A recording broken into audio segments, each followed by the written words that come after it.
bending of light.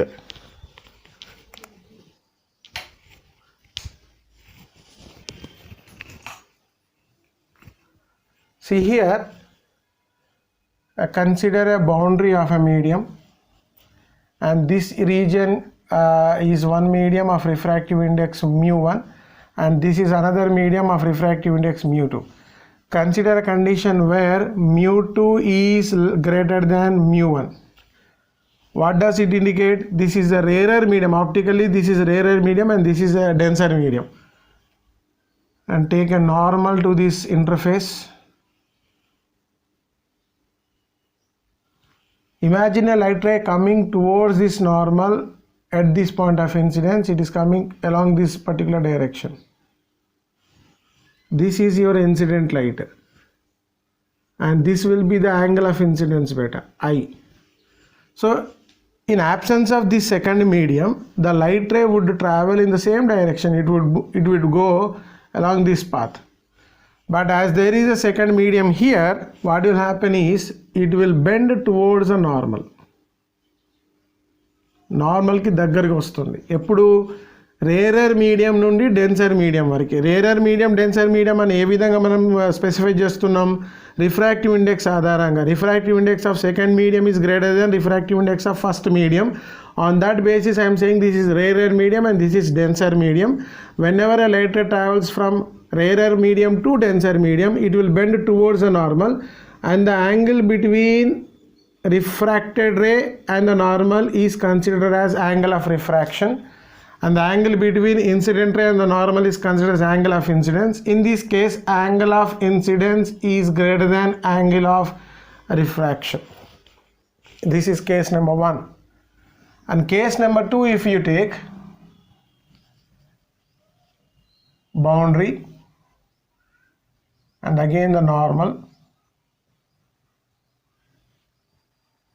Now you consider this as a denser medium, this as a rarer medium.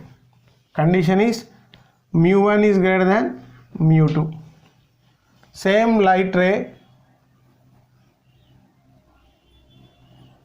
So in absence of this second medium, the light ray would travel along this direction.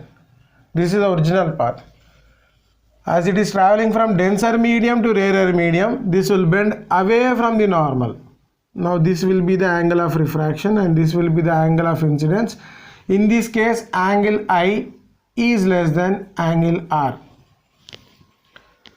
And there are 2 more cases where light ray would not bend. That is case number 3 I can take. This is your interface and this is mu1 and this is mu2 if you take. If I send a light ray such that it is coming along the normal, it will go along the normal itself. It will not bend. Why it is not bending here is your angle of incidence is equals to angle of refraction is equals to 0 beta. Because this is the normal and the incident light is coming along the normal. So I will be equal to R will be equal to 0. That's why it will not bend. There is another case where the light ray would not bend. That is case number 4 I can take. And if this is the normal here, and this is mu1 case and this is mu2, if a light ray passes without bending, here the condition must is mu1 should be equal to mu2. So these are the 4 different cases we will be discussing, and you will be coming across various concepts. I am repeating it. Whenever a light ray passes from rarer medium to denser medium, it will bend towards a normal. Whenever a light ray passes from denser medium to rarer medium, it will bend away from the normal. Whenever a light ray is passed along the normal, it will move along the normal without bending. Or else, if there are 2 medias where the refractive indices are equal, then the light ray would pass without bending. This you need to keep in mind. So based on this, we will be discussing one more concept here.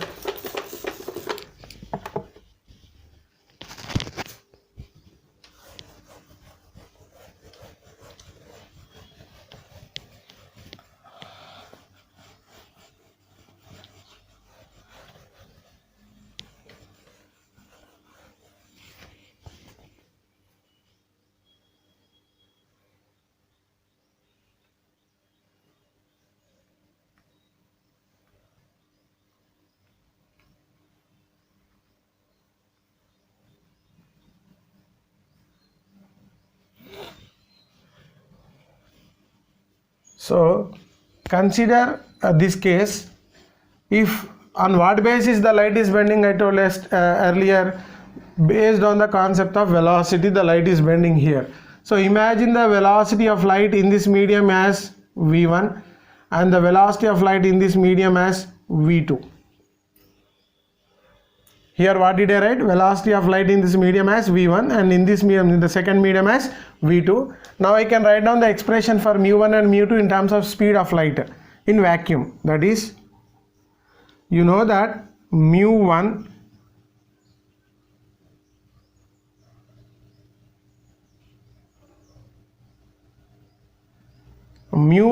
can be written as c by v1. Similarly, I can write down mu2 is equals to c by v2.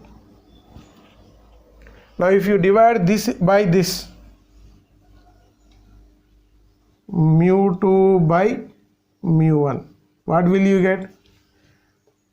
C by v2 divided by c by v1. I can cancel c and c. What is left over? I will be getting this as v1 by v2. Mu2 by mu1 is equals to v1 by v2 finally. So this mu2 by mu1 can be written as mu2 It is read as refractive index of second medium with respect to first medium. Repeating, this is read as refractive index of second medium with respect to first medium. So this will be equal to v1 by v2. So this is a second type of refractive index, which is called relative refractive index.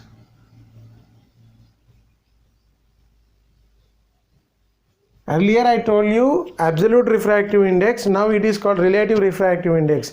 On what basis we are calling it as absolute refractive index and relative refractive index means, suppose if you just compare a refractive index of a given medium with air or vacuum, that is considered as absolute refractive index. But if you take other than air or vacuum, different medias, and if you just compare the refractive indices, we will be getting a relative refractive index. This can be greater than 1 also, whereas absolute refractive index is always less than 1. So in that case we can take relative refractive indices, and wherever we will be coming across various problems based on this particular concept itself, that is refractive index of first medium with second medium, we will be comparing and we will be calling it as a relative refractive index. And let me give you another formula for this relative refractive indices also.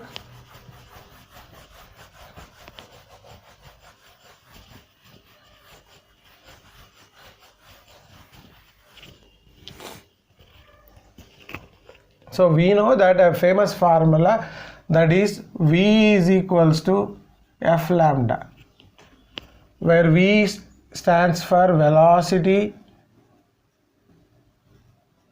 lambda for wavelength,